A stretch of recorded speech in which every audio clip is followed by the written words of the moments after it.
Tax return দাখিল করতে কী কী কাগজপত্র লাগে আজকে আমি সে সম্পর্কে একটি ভিডিও আপনাদেরকে দিব।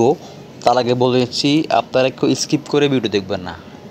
এই জিনিসগুলো শিক্ষণীয় বিষয়গুলো আপনারা স্কিপ করে ভিডিও দেখলে কিছুই বুঝবেন না, পরে শেষে আমাদেরকে দোষারোপ করেন যে ইউটিউবাররা কে কেমন ভিডিও দেয়, কিছু বোঝা যায় না, মাঝখানে বুঝি, শুরুতে বুঝি, পরেরটা বুঝি না, পরেরটা বুঝি, আগেরটা বুঝি না। আপনারা স্কিপ না করে ভিডিও দেখলে আশা করি আপনারা সব বুঝতে পারবেন। চলুন শুরু করি কিভাবে আপনারা কী কী ডকুমেন্ট ট্যাক্স রিটার্ন দাখিল করার সময় সাবমিট করবেন। আমি আজকে ভিডিওটি প্রথমত যারা বেসরকারি চাকরিজীবী তাদের জন্য বলছি, এবং যারা প্রথমবার সাবমিট করবেন ট্যাক্স রিটার্ন তাদের জন্য আজকে ভিডিওটি খুবই উপকারী হবে। চলুন শুরু করি।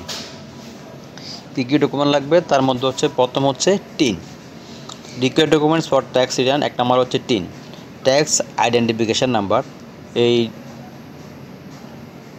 সনদপত্রটি এনবিআর থেকে দেওয়া হয়।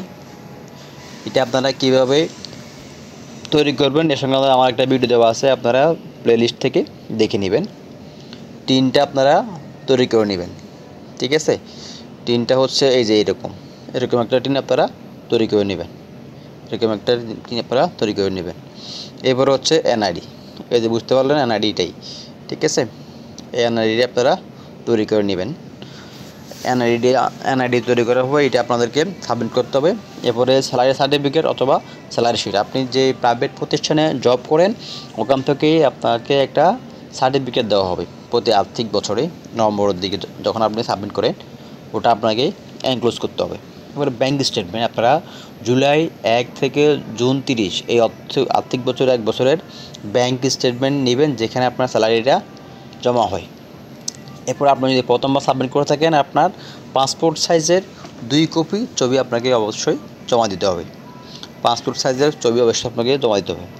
এরপর হচ্ছে চালান ফর ট্যাক্স, এটা হচ্ছে আপনি চালানের সাথে যদি কোনো ট্যাক্স জমা দিয়ে থাকেন বিকাশের মাধ্যমে হোক আর চালানের মাধ্যমে হোক, ওই প্রুফটা এখানে দাখিল করতে হবে।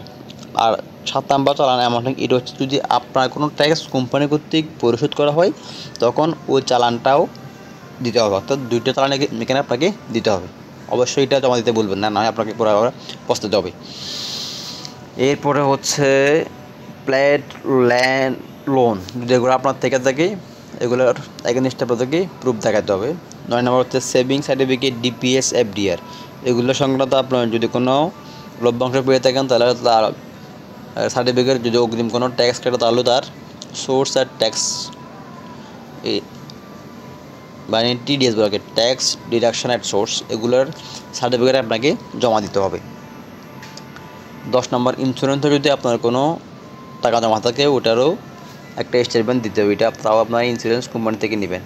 11 নম্বর হচ্ছে রেন্ট, আপনি যদি কোনো বাড়ি ভাড়া থেকে আয় থাকেন ওটা থাকলে দিবেন, এগ্রিকালচার থেকে আয় থাকলে ওটাও দিবেন, বিজনেস থেকে আয় থাকলে দিবেন। এখানে যে আমি 13টা ডকুমেন্টের কথা বলছি এটা হচ্ছে যাদের থাকে নিচেরগুলা। আর 7 নম্বর পর্যন্ত আমার প্রায় বেসরকারি যারা আমার মতো গরিব তাদের অবশ্য থাকে, বুঝতে পারছেন। টিন, এনআইডি, স্যালারি সার্টিফিকেট বা salary sheet, bank statement, passport size photo, challan for tax paid with this return, challan amounting paid by company.